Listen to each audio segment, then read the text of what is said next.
মাফ করে দিয়েছি। আমার আল্লাহ যেন তাকে মাফ করে দেয় এবং আল্লাহ যেন তার হাতটিকে পুনরায় আগের মতো করে দেয়।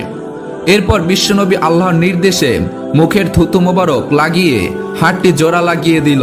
তখন ইহুদি বলল, যখন নবী করিম সাল্লাল্লাহু আলাইহি ওয়াসাল্লামের থুতু মোবারক দিয়ে আমার হাত লাগিয়ে দিল তখন আর আমার কাটা হাতের চিহ্নই ছিল না।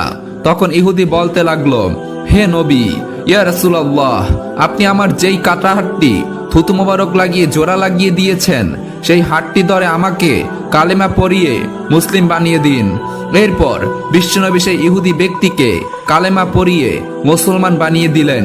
সুবহানাল্লাহ। এর পরের একটি ঘটনা, হযরত ওমর বিন খাত্তাব একদিন নবীজিকে খুঁজতে বের হলেন, কিন্তু তিনি তাকে কোথাও খুঁজে পেলেন না।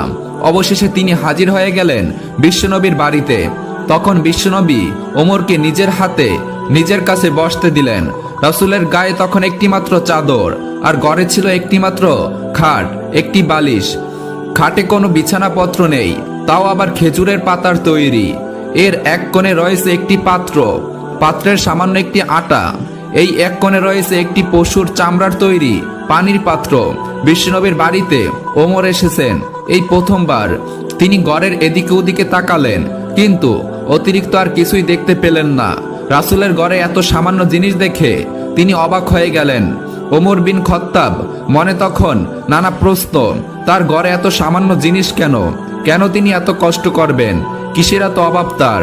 খালি বিছানায় ঘুমাতে গিয়ে বিশ্বনবীর পিঠে দাগ পড়বে, এ কেমন কথা? ঘরের আসবাবপত্র ও অন্যান্য উপকরণের দিক দিয়ে তিনি তৃপ্তির জীবন কাটাতে পারবেন না, এ কেমন করে হয়?